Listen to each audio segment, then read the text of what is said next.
And welcome back to the Constitutionals Podcast. I'm your host, Chad White. If you didn't know, this is the premier podcast for the website, cpluscomedy.com. Like I just said, it's a website. Go there. Here we are, episode 295 for the TV show, for the podcast, C Plus Comedy. No, the Constitutionals. Oh, Jesus, Chad. I don't know what's going on anymore. Hi, welcome back. I'm back from another movie, baby. I went to see the movie If, and boy, do I have thoughts. But you know what? That's neither here nor there. I think my biggest thought is there was a woman. First of all, we're like 2 or 3 weeks removed. I thought people would not be seeing this movie anymore. But we are 2 or 3 weeks removed, and I went to the theater. 11:20 is when the movie started. I walked in at 11:41. Right when I saw the big "if" pop up, and this woman. It was a pretty packed theater. I think people sat in my seats. Anyway, my seat, and I went over to the second row, down in the second row. Sat up front. I love it. Feels great. I don't have to be near people or anything. But there's a lot of children, a lot of families in there. But on my row there, at the other end, were 4 adults. Which is great. Four grown adults, middle-aged adults. I believe a husband, a wife, a grandmother, and some other adult figure. But the movie has its moments, and there's like 20 minutes in the end where it's just a sob fest. And if you're really into it, you're feeling it, you're enjoying it. I'm trying not to shit on the movie, but But if you're really into the part of this movie, I was taken out of it. I was really trying to feel it. I was taken out of it in that 20 minutes because there were children talking in the middle rows, which is why I was in the middle rows. Anyway, in your emotions are hit very hard. I think that's the only part of the movie that works. It's very true. I'm sorry, John Krasinski. You did not do a good job. And what is good? And this woman was crying. She was clapping at parts. And then like there was a part where she clapped. And she's like, yes, yes. And then she was crying. And I really felt for her that she was in it. And I said, this is good. I'm so glad that she's enjoying this movie. Otherwise, yeah. There we go. The movie exists. I think my biggest issue, the movie has no idea what it wants to do. I'm trying not to review it because I think reviews are stupid, and I think you should watch anything. There's a lot of movies I watch, whether I'm working out. If I'm working out and watching a movie, that means there's nothing else for me to do because there aren't any sports on. or I need to be distracted watching this movie and I can't. I don't want to sit on my phone or the iPad or whatever, or Steam Deck or whatever. I'm not trying to be negative. The marketing for the movie was so piss poor. It was definitely not something that should have been marketed. The movie should not have been marketed as, because if you look at the trailers, it's like, George Clooney's in the movie, and Brad Pitt's in the movie. Well, he's not really. He is. They put him in there. He's credited as a character, but he's not in the movie. So don't get your hopes up. Steve Carell's in the movie. Phoebe Waller-Bridge. Notice I'm only naming the white people because that's the people that they marketed. Bradley Cooper, Matt Damon. And in reality, those characters are only in there for 10, they say like 1 or 2 lines, a lot of them, between 1 or 2 lines and up to 8. And I feel like it's a waste. And they market it as an adult movie with that kid, or a kid movie that adults can enjoy, when it should have been marketed as a family movie with dramatic and comedic elements. And it takes me back to what is this movie I'm thinking of? It's Seth MacFarlane, and I think he's barely in it. I don't know why I went directly to Seth MacFarlane, but it's like it's Logan Lucky. Logan Lucky was when Steven Soderbergh that movie was marketed.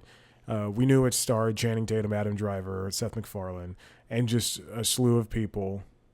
And it's a movie about race cars and NASCAR. The way that movie was marketed was in the South, there was a heavy push. Whereas who watches NASCAR the most? People in the South. It was marketed heavily with that cast, with the trailers and everything in the South, and that's what made it important. With If, every single trailer I saw or commercial or whatever was like, look at these famous people in this movie.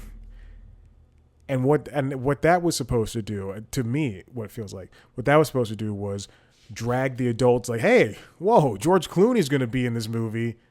I want to see him as a voice or hear his voice in this movie. Hey, kids, let's go see the movie. And that did not work for me. And another thing, it's just, if these are cartoon characters or imaginary characters, let's have some more diverse voices. Oh God, it's the easiest casting you could do. I mean, like, just because you have George Clooney, and I'm not bragging on George Clooney. I like him. I like Bradley Cooper. I like Emily Blunt.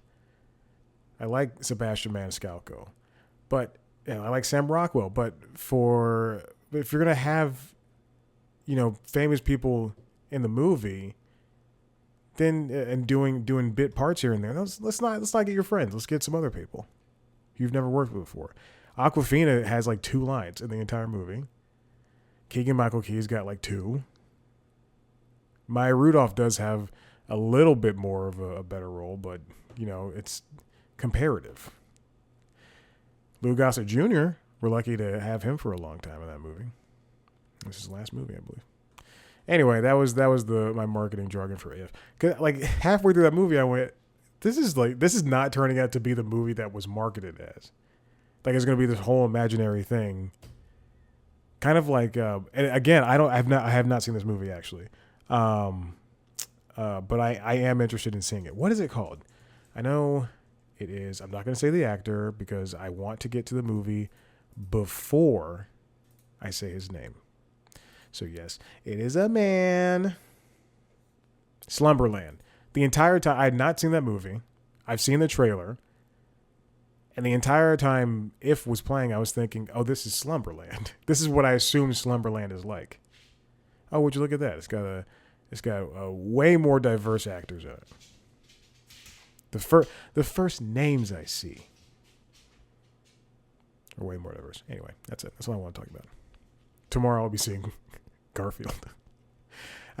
What happened, the thing that happened was I for Furiosa, for Mad Max Furiosa, which I talked about last week, I got, there was a AMC A-list deal for 99 cents for that first month, and I'm going to utilize the crap out of it for this month, for this first month. And then I'll probably cancel it. I don't have an extra $22 for this thing. I don't go to the movies that often. They should have more daytime showings. No, excuse me, more morning showings for adults. You give me a nice 10 o'clock showing. When I lived in the suburbs, I could go to a movie theater at 10 o'clock in the morning and a movie would be playing. A movie I want to see. That's exactly how I saw, oh my God, The House, starring Will Ferrell and Amy Poehler. I did see I Feel Pretty with Amy Schumer at that time. Man, it's great. Anyway, let's get on with this. This comes from The Verge, written by Emilia David. Vox Media and The Atlantic signed content deals with OpenAI. OpenAI is the parent company of ChatGPT.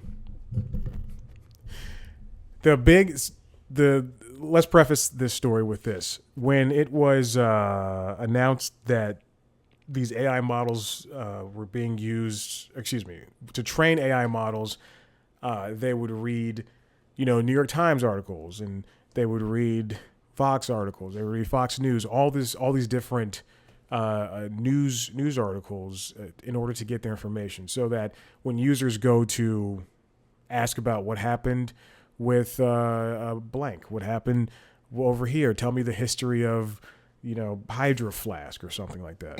I'm going to show you that I have a flask, or Hydro Flask tumbler over here. And then they would pull information from all these sources, but they would never cite them. And then New York Times and a lot of other news organizations said, hey, you can't, if you're making money off of things that we have published and put out and produced and everything. So we're going to sue you if you don't, if not, we're going to sue you, but they could. But they wanted deals. They wanted to be compensated for their information being used.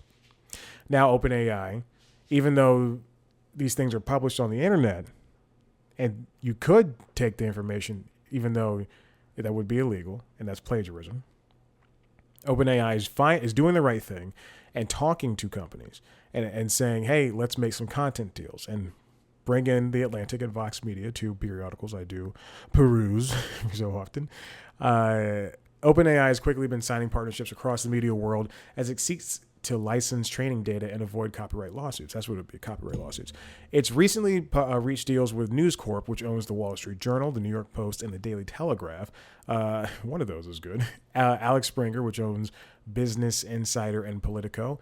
Dotdash Meredith, which owns People, Better Home and Gardens, Investopedia, Food and Wine, and InStyle. One of those does not fit, and the Financial Times and the Associated Press. And that's a very good wide range of organizations in order to that can help cull information.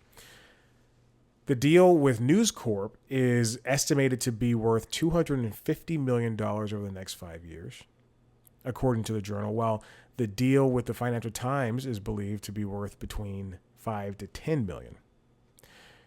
Obviously, the Atlantic and Vox Media are not that big, but they should see substantial. I mean, the Atlantic's one of the oldest in the world, I believe, when it comes to news. So, this is good. This is a good first step, and it is important that they get their work cited, which is part of the deal. Their attribution links will be cited. So I assume, when ChatGPT answers your question and they answer, what happened today at the Trump hush money trial, they can say the jury's in deliberation, blah, blah, blah, blah, blah. And then they can have a 1 in the corner. And then much like not a syllabus. I mean, we've seen things. We know what I'm talking about. A 1 in the corner of the word at the end of the sentence in a bracket. And then all the way at the bottom could be, of the bottom of the paragraph could be a link. Now, Vox Media will begin sharing content with OpenAI in the coming weeks. Vox Media says in a press release that it will use OpenAI's technology to, quote, enhance its affiliate commerce product, the Strategist Gift Scout, and expand its ad data platform, which I assume will help them serve ads better. I don't know. The Atlantic says it is developing a microsite called Atlantic Labs, where its teams can experiment with developing AI tools, quote, to serve its journalism and readers better. So I assume that they are going to use. They're not averse to using AI tools to help them write. Not saying that every writer is going to do that, but they're going to. I can only assume that there's a Slack chat, a Slack group chat right now with the Atlantic editors saying, "Okay, let's use this AI tool to get all the stories about the war in Gaza or something like that." That's not me making a stand about Gaza.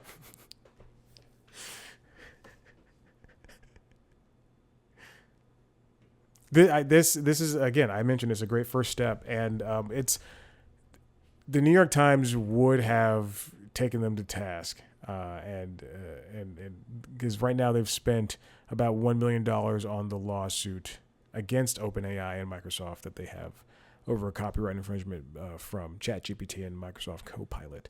It is smart for OpenAI to play ball, because if they want people to use their product, then they're going to need information for that product to drain from. This next one comes from, speaking of, the New York Times. They're ignoring Mr. Beast's rules of YouTube and thriving, from Chris Almeida. There are people on YouTube who aren't Mr. Beast. Believe that. Can you believe it? Is what I meant to say. He may be one of the biggest. the biggest YouTube personality out there. He's so big that even I can dig watching him. I don't subscribe. It's very important to know that. But I can dig watching him. Also, I don't like that he's friends with Jake Paul, but whatever. I can't do much about that. The people they cite, I only know 2 of them and only watch one of them. And I can't even say I watched them. But they're Mr. Beast is Jimmy Donaldson, the guy who has great sponsorships that he's helped build up partnerships with giant companies, and he can put out a video with competition for people to earn money or for his friends to earn money, or they're going on trips showing off opulent, extravagant areas of the world, and everybody on YouTube watches it. He's really cracked the algorithm for YouTube, and if the algorithm changes, then he and his team will find a way around it and through it. For instance, there's a YouTube thumbnail trend right now that's been going on for several months where he realized that, and I remember watching an interview and being so surprised that he and his team have figured it out. Where that I'm not going to say if I'm saying he, I also mean he and his team, because I know not one person can do all of this. But he realized that they have a lot of YouTubers, when they make thumbnails for their videos, they make multiple ones, and he's no different. Wherein that he made one YouTube video thumbnail with his mouth open, and then another one with it closed. And it turns out the ones with the mouth open get a lot more views, which means a lot more revenue, because a lot more people are watching, and a lot more people have to watch ads in order to watch the videos. And others are doing that. In a nod to how well his methods have worked, copycats have sprung up across the platform, putting twists on Mr. Beast's approved strategies for thumbnails, titles, and stunts. Burnout among YouTube creators has been widespread for obvious reasons. If you want your channel to be successful, you need to figure out how to please the platform's algorithm. Fail by posting too infrequently or in the incorrect way, and your audience may dry up along with your livelihood. A lot of these creators are saying that it comes, I hate saying creator, but that's what they're dubbed as, are saying that trust is a part of it.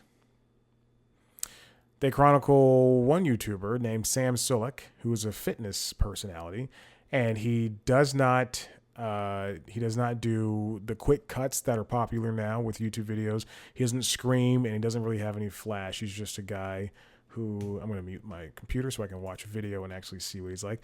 He has half an hour of video. It's a lot of it. Yeah, it's just like a lot of plain, boring video, which is good, of him working out.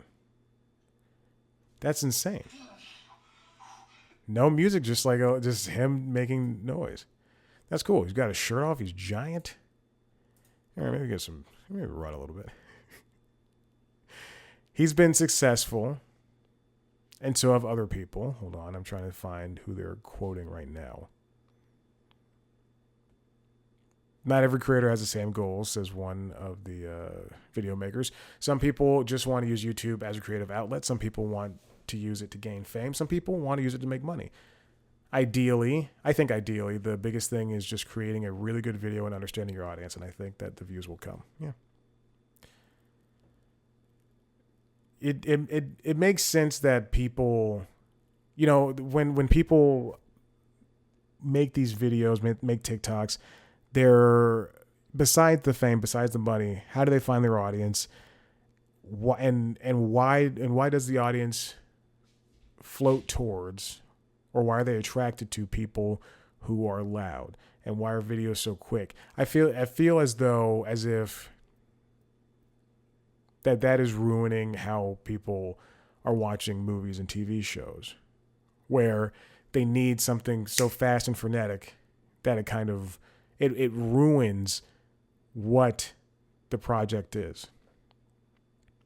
Can you imagine? There are people who don't watch movies. There are people who don't watch TV, but there are people who don't watch movies. They'd rather spend time watching 3 episodes of an hour-long show or 6 episodes of a half-hour show instead of sitting down and having a story told to them for 90 minutes to 2 hours. Or if you're Zack Snyder's Justice League 4. I've been wanting to rewatch that movie. It's very true. I have been wanting to rewatch the movie. I own it. I bought it. Yeah. I own a lot of superhero movies. Even though I talk a lot of smack about them, I own a lot of superhero movies. How many of them are recent, though? There's that. I do have 2 of the Avengers movies. That might be, and then everything else is like Spider-Man, X-Men, the old ones. Excuse me. Superman, Batman, the old ones. Excuse me. There you go. What was I talking about? Oh my gosh. You make more money if you have subscribers, versus going to the home tab, all that stuff. Anyway. Hey, I was talking about movies earlier. This comes from the Wall Street Journal, written by Robbie Whelan, Francesca Fontana, and Ming Lee. Last year we had Barbenheimer. This year is a summer of sequels. And we've got so many sequels. It's hard for Hollywood. They'll say it's hard for Hollywood to invest in new IP, and that's the thing. Most movies that are coming out now are IP. And as the title states, there's a crap ton of movies that are coming out this year that are sequels. This summer, that are sequels. They have Garfield up here. I don't think Garfield's a sequel to anything. But there's Despicable Me 4, Inside Out 2, Mad Max Furiosa, Maverick, A Quiet Place Day 1, which is a prequel, a Transformers movie, and yeah, last year we did have 2 movies. One was based on IP, one was based on a book.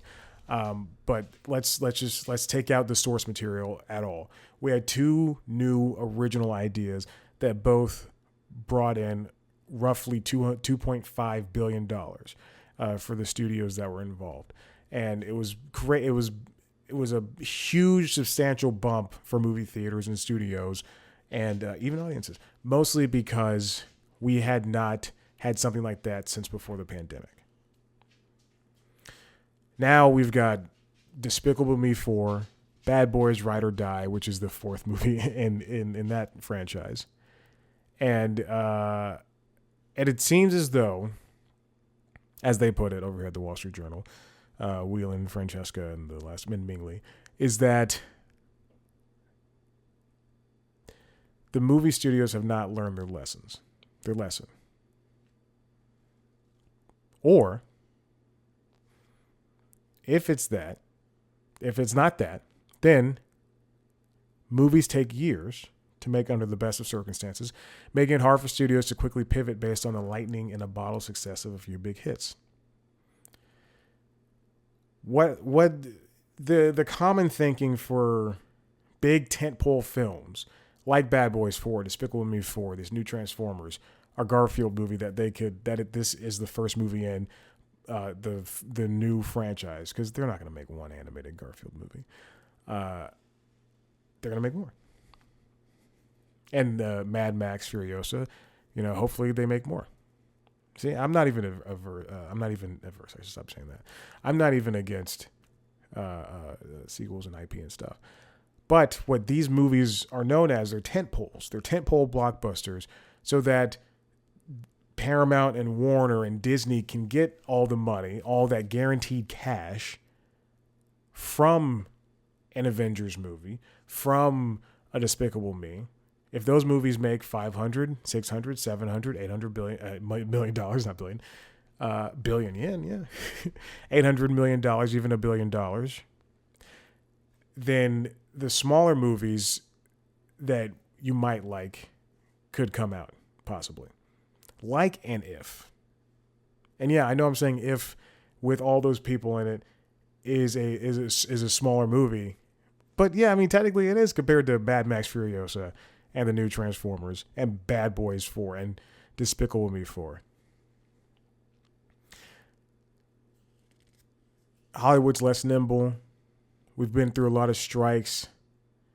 There's a lot of new ideas that could help change things. But despite a growing awareness of the potential for sequel fatigue among audiences, Hollywood for now is turning to familiar, proven stories and characters to coax audiences into changing out of their sweatpants, getting off the couch, and spending money at cineplexes. Sometimes a sequel can be a smart bet, as the expectations for Deadpool now. Excuse me.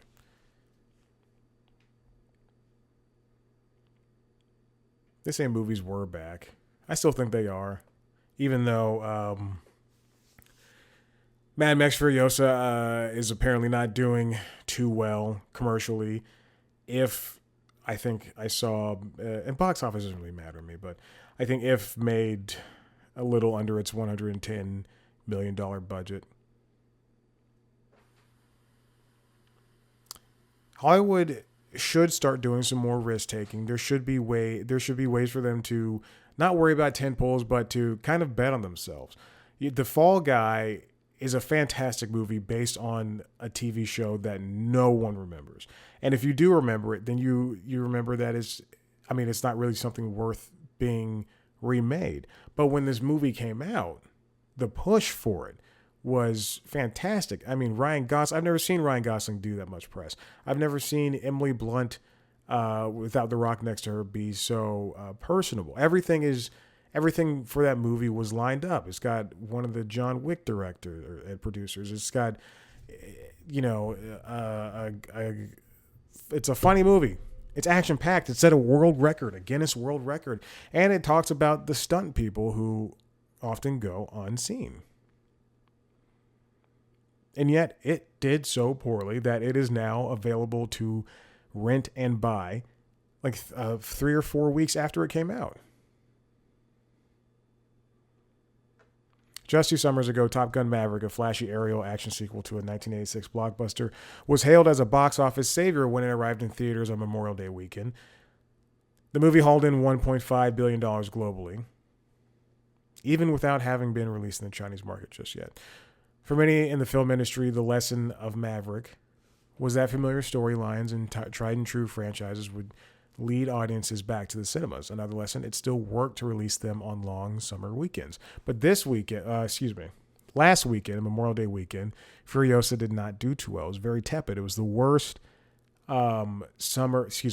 Memorial Day box office since 1995, I believe.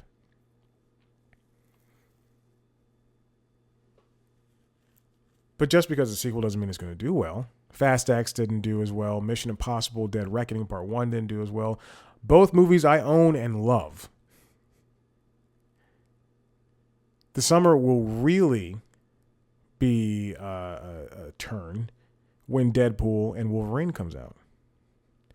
And we'll see, even though you don't have to have seen all the X-Men movies and all the Marvel movies up to this point, it will have helped, and all the Marvel TV shows, because the Loki show is the science people, the science police, time police, whatever they are. They're a part of this. I don't know. I don't know. It will help, and I feel like, yes, it's going to be a third movie about Deadpool, but in some regards, it's the 34th movie and and maybe 50th thing in the Marvel Cinematic Universe. We'll see. There's Deadpool. I think this will be the highest grossing movie of the year. Twisters will not do it. So we'll see where this takes us. It's gonna be rough. And if this does not do well, then we're going to see maybe some changes from Hollywood. This next one comes from the New York Times, written by John Coblin. What happened to our ad-free TV? Ads are here, there, almost everywhere on streaming services now. Everybody now has an ad-supported tier. Netflix, Disney Plus, Peacock, Paramount Plus, and Max all have tiers where you can watch ads and in exchange for paying less for a subscription. 30 to 60 seconds at a time. Amazon's got their ads on by default. And now there's no escaping them. Whereas there was a time period where if you wanted to escape ads, all you had to do was get a streaming service. At their upfront presentations, Amazon and Netflix both talked about their ads and how ads are important to their business right now. And Netflix's ad supported subscription, I think, is at $8 or $10, is really, really just doing gangbusters for them. And the problem is, that's the problem, is gangbusters. They're making money. They're making a lot of money, and now we're going to see options for ads become a little bit more pervasive than usual. We're seeing bundling, as Coblin points out. And they're not bundling the good versions. You're not going to see a bundle with Netflix's premium option that has 4K streaming for $23 bundled with Paramount Plus, with its ad-free offering that is, I believe, $12. Whereas normally both will cost you together $35, and the bundle with that would be $30. I don't know, I'm just throwing out numbers. But now, all the bundles that I've seen, like for instance, the Verizon just added a new bundle. Verizon just added a new bundle. Verizon. I don't know. Is that? I think they added a Disney Plus, Hulu, and ESPN bundle for $20, for $19 a month, but you're getting the ad versions.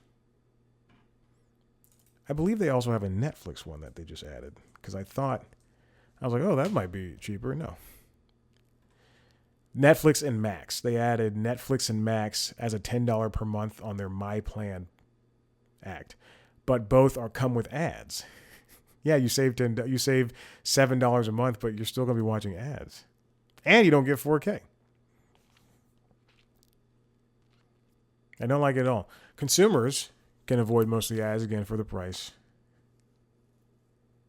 Apple TV is the only one that offers an ad-free experience right now.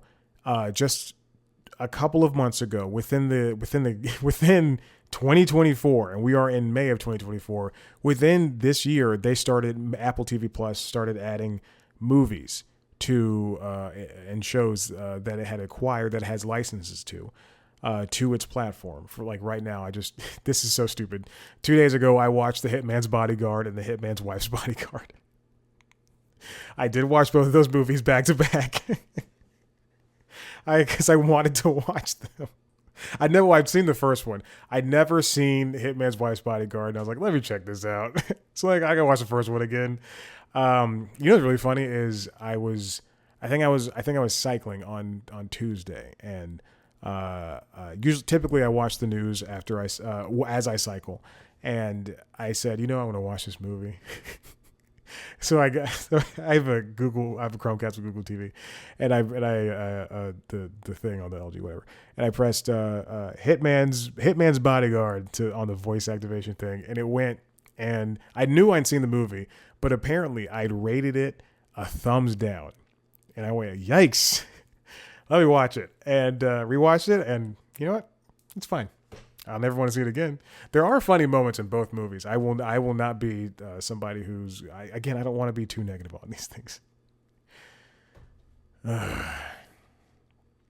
to continue off the ads, this comes from Caitlin Houston over at The Hollywood Reporter, why fast services are no longer the bargain bin of streaming. It's amazing. Whoa. Okay, well, thanks for the email. It's very funny to get email. It's like, hey, you didn't get the job. Hey, thanks for filling out this thing. You didn't get the job. Okay, anyway, I'm sorry. I should not have done that. But I saw Warner. Somebody took the time out of their day to email me. You didn't get the job. But thank you. Okay. Free ad-supported streaming services, also known as FAST, include Tubi, Pluto TV, and the Roku channel, and Amazon's Freevee as well. I don't know why that's not part of the case, but I think maybe because that's built into Amazon now, and it just doesn't matter. People are increasingly using these platforms. That's the reason why these ad-supported platforms, why Netflix, why Disney Plus, why Hulu, they all have these ad-supported platforms, because it is a way for them to make extra money. Whether you watch on the ad-supported platform or you watch on the free platform, let's take it like this. Paramount Plus is and Pluto TV are both owned by the parent company of Paramount. And if you watch, Evil on Paramount Plus, and let's say this, if you watch Star Trek: The Next Generation on Paramount Plus on the ad-supported version, and if you watch Star Trek: The Next Generation on the Star Trek channel on Pluto TV, you're gonna be and they both come with ads. You are supporting the larger company that is Paramount by watching the ads. Or you could just pay for Paramount Plus and have no ads, and you're still supporting them. But they really want you to watch those ads because you can't skip them. They really want you to watch those ads so that you go out and buy Charmin toilet paper. There's some behind me right now. I just came back I went to the store after I saw the movie. So that you can go out and buy an Xbox controller. And they are doing well with this. I mentioned it before. This is from the Nielsen Gauge, which is through the Nielsen Ratings Company. Tubi made up 1.7% of all television viewing in the U.S. for the month of April, just below Disney Plus, followed by the Roku channel at 1.4%, coming in above Peacock and Max. Pluto TV came in at 0.8%. And Tubi is doing well. They've learned to hone in on a niche yet large clientele, viewer list.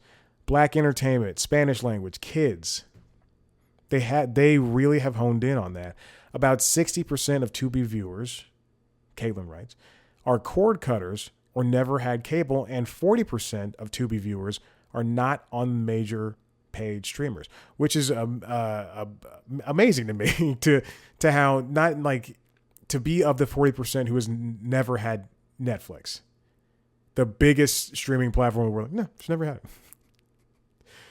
And then also it says major paid streamers, which means that, they could like not have Netflix, but be like, oh, I love Acorn TV. I love PBS's paid streaming service. I love BritBox. Ooh, I love BritBox. It's got Mrs. Marples, which I think is a show. Hold on, let me see. Mrs. Marples. Mrs. Marples Tea Room is a TV show. Oh, Mrs. Marples, excuse me. Mrs. Marples show. It's Agatha Christie. Sorry, I'm dying. In general, the rise of FAST is not necessarily at the expense of others. New research from Charter Comcast streaming venture Zumo and Bridge finds that 72% of FAST viewers also watch cable or broadcast TV, and 86% subscribe to at least one paid streaming service. But a third of the users said they're also regularly watching FAST channels during peak primetime hours, suggesting it's starting to rival cable and other forms of entertainment. I live in Atlanta. I live in a hipster part of Atlanta, and sometimes I'll walk into a coffee shop, or just coffee shop mostly, but a restaurant or whatever, and there will be like one or two TVs, and one of the TVs is always playing a streaming service. One time I walked into a coffee shop close to me, and they were playing The Simpsons, and I was so excited. But I was only there to pick up coffee. I was like, oh, man, if I could stay. Yes, I watch The Simpsons every single day, and I can watch it literally right now if I wanted. But it's just great to see it out in the world. There's live sports coming to Roku. Roku's got baseball games every Sunday, which is huge for them. It gives people a way to watch baseball and also not pay for MLB TV, or if it's missing from broadcast cable and broadcast TV, it's on regular cable, then this is going to do so well for Roku. And every single one of these is finding their own niche and way. Now, there are way too many channels on these services. I believe that the number was like 5,000 or so between all of the channels. Yes. In May, there were more than 5,000 channels across 18 tracked platforms in the U.S., which is up 1,129 since the prior year, which means that, between Pluto TV and Tubi and Google TV's free thing and LG TV's free thing and Samsung's free TV thing, yes, everything has a free service. Then there's all those channels. There's a Hell's Kitchen channel. There's a Teenage Mutant Ninja Turtles channel. There's, I assume, Laugh Riot, which is just old sitcoms. Fastest growing. And while it may never be the size of, let's not compare it to Netflix. While it never may be the size of Max. You're welcome, David Zaslav. While it never may be that size, it's always going to be something that these companies and studios are looking at because it is such a great moneymaker. That there's growth year over year, month over month, because people are trying to cut back and find other ways to enjoy television. If they can get, Warner's shows on Tubi, which is a fact, you can now get, I don't know, Raised by Wolves, which is a show I missed when it was on HBO Max, and now I can't watch it unless I buy it. I don't think you can buy it yet.